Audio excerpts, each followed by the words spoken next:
Oh my goodness. French onion soup, except they don't call it They French don't call onion it soup. French. They call it onion soup. Just onion soup. And they don't call it French bread. They call it bread. And they call what else? What else?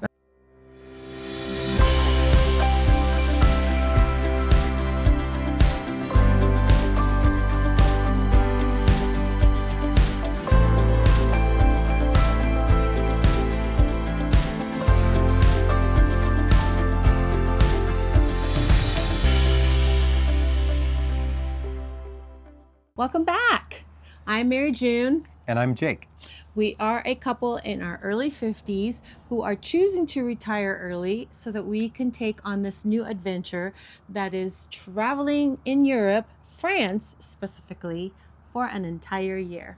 In episode 1, we talked a little bit about who we are. And now, in this episode, we're going to talk a little bit about why France. So in our last video, we talked about how we got really lucky. We found this flight through United Points to go to Paris. So we took advantage of that and we decided to go on a 10-year vacation. 10 days. That's a long vacation. 10 days. And we planned out our trip. We were going to hit some, very popular must-see sites and places to visit. But of course, we're starting off in Paris. And after Paris, we visited quite a few small locations.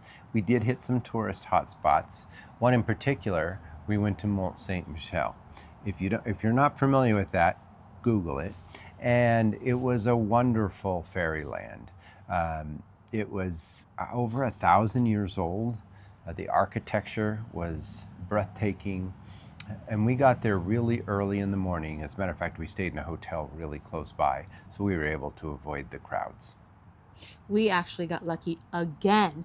We had a tour guide that we had paid for, and it was supposed to be a party of, I think, 5 of us that were supposed to be on this tour.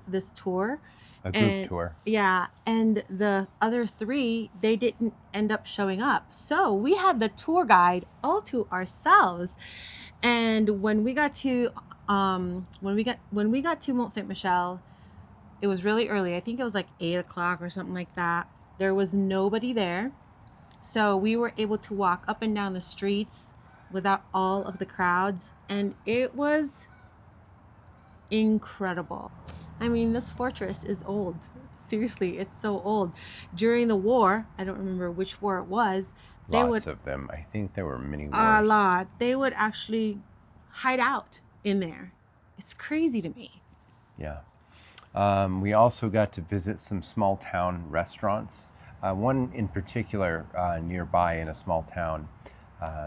We got there, unfortunately, we didn't know when we showed up, but they were actually closing, but they ended up staying open for us for a little while longer. We spoke, obviously, we spoke no French and they spoke no English. Well, no, we spoke very, very, very little French. And we were able to get our order in and enjoy some wonderful crepes. Now, we as Americans, we have an idea of what crepes are. French. Shaped in a triangle. The French who invented the crepe, they do it completely differently. But they're wonderful. Yeah, the crepe that I had was shaped in a square, and there was an egg right in the middle on the top. So they call this their savory crepe. Oh my gosh, it was to die for. It was delicious. And after that, remember we had some sorbets. So I think good. you had did you have the lemon? I don't remember exactly. And I had like the caramel. What I do remember is that their dessert, they often have dessert after their meals, but very small. And oh my God, it was so good. All it was homemade. so good.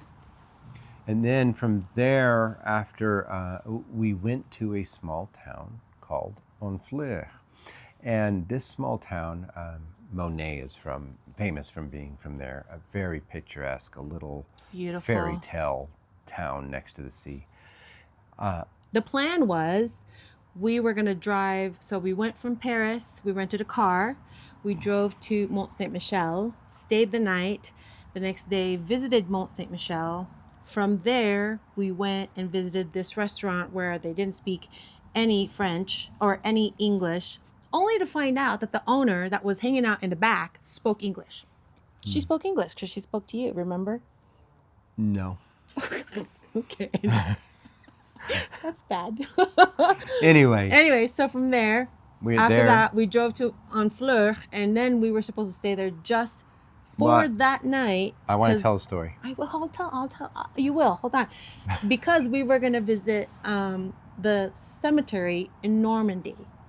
But because when we drove up to Honfleur and we drove into this little town, I mean, I was transported in another world. It was, I felt like I was in a fairy tale. Yeah. But can I tell my story Yes, now? Of course you can tell your story. Okay. As we were Well, driving, technically it's my story, but go ahead. Sorry, just kidding. as we were driving into Honfleur, we were listening to a YouTube video from the Frenchies, or Les Frenchies. Le Frenchies. If you haven't seen their videos, which if you're looking at or watching our videos with anything to do with France, I'm sure you know who they are. As we landed in Paris at Charles de Gaulle, and we were taxiing, Mary June asked me a question. She said, "What are the chances that we'll run into Les Frenchies?" And I said, "Well, there's, I don't know, 60, 100 some odd million people in France. Let's see. Let's do the math. Chances are low." And he's a realist. So we were driving into Honfleur, and we were listening to their video. And to make sure, we wanted to hit a restaurant that they had recommended, make sure we were keeping up. And right as we were getting into town, and Mary June loves dogs. She always screams when she sees dogs. And Well, I points. was missing my dog. She so was every time missing. I saw... She was missing the doggies, and when we were right before we got to where our hotel is, she exclaimed, "Frenchies, Frenchies!" So there's Frenchie dogs, right? So I look over, and no, it's not Frenchie dogs. It's Les Frenchies. And we jumped. I parked the car right there on the cobblestone I street. couldn't believe it. I was We just jumped like, out, oh my and gosh. we got a picture with them, had some wonderful conversations, and we were on our way. Of all the people. Okay, before we went to France, I literally was glued to YouTube trying to get as much information so that we wouldn't be those rude tourists, so we would know exactly where to go.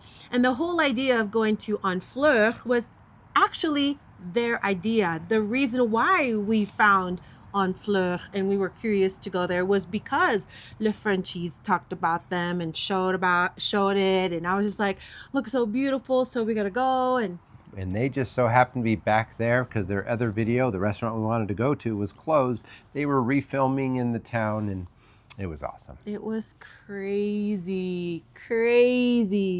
I mean, Jake talked about it for days. Anybody who we spoke to, or families, he would be like, I can't believe it. And of course, he had to claim it as his story. So I guess you can have it, honey.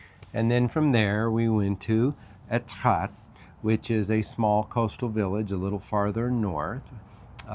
Wonderful little town. Yeah. Yeah. They weren't very busy. No, we were there off season. We were there in March, which, by the way, is a great time to visit. So Yeah. And it was a little, I remember it was a little cool. Was a little cool, And but not busy. Not busy at all. So, of course, we were hungry and we decided to go into this restaurant. So many choices, as far as like where to eat. We went into this restaurant, and the host sat us down and started talking to us in French. And I said in French, I speak very little French. And so he left, and lo and behold, there's another waitress that came and started speaking to us in English. So she served us. Everything was good. Everything was wonderful. The food was great as always. And something happened, and she's like, ooh la la, ooh la la. And I was like, oh my gosh, that sounds familiar, What happened was she had accidentally spilled coffee on my coat. I had my coat hanging on my chair, and she kept yelling out, ooh la la, ooh la la. Now, I don't know about you, but I've always thought the term ooh la la was like ooh la la, or like, something like special, or but it actually means, oh my God, for them. Yes. And I was just like, I never knew that. I was just like, oh my gosh. Anyway, Yeah. it was a great experience, and she was very kind, and she felt really, really bad. It was coffee. I mean, I'd rather smell like coffee than something else worse. I do want to say, as we traveled throughout these small towns and through Paris, we really enjoyed all of our interactions with all of the French people.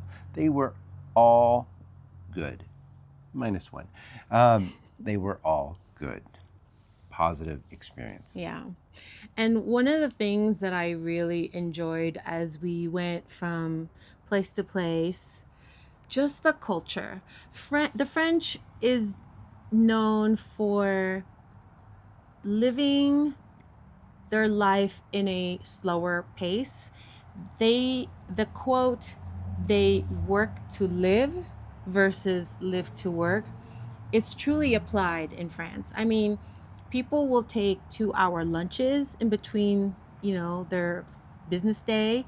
I just appreciate that they put themselves first. They value their time. They value family time. They talk about how, dinners and eating is very, very sacred. It's not a time where you hurry and you eat and you go. It's time where you sit down, relax, conversate with the people that you're with, and just enjoy that moment. So I really, really appreciate that. Yeah. And we enjoyed both the big city and the small towns and everything in between. Yes. The riding the metro to renting a car and driving through the countryside. That was fun, actually, once we got the hang of it. Mm-hmm. Yeah. I don't think I have to say too much about the food in France.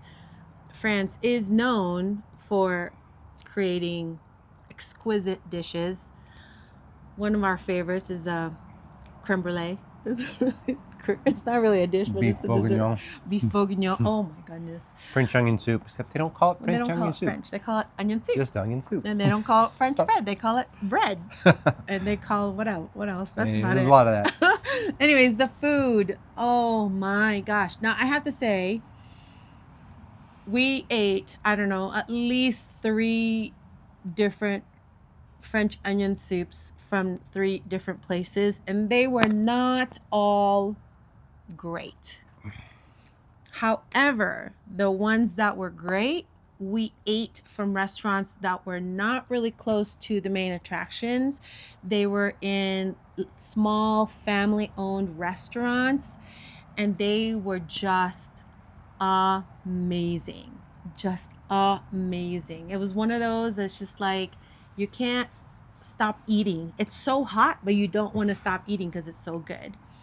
And the wine, of course, well, you're just gonna have to go there to find out for yourselves, because I don't know about you, but I love me some wine, and there's no better place than France for wine. We visited some big cities, we visited small towns, and we just fell in love with the whole experience.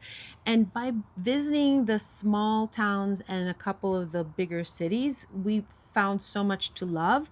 How much more when we're able to explore the other parts of France? I mean, France is a big country. Yep. Small compared to the United States. It's the same size as Texas. About the same size as Texas. But yeah.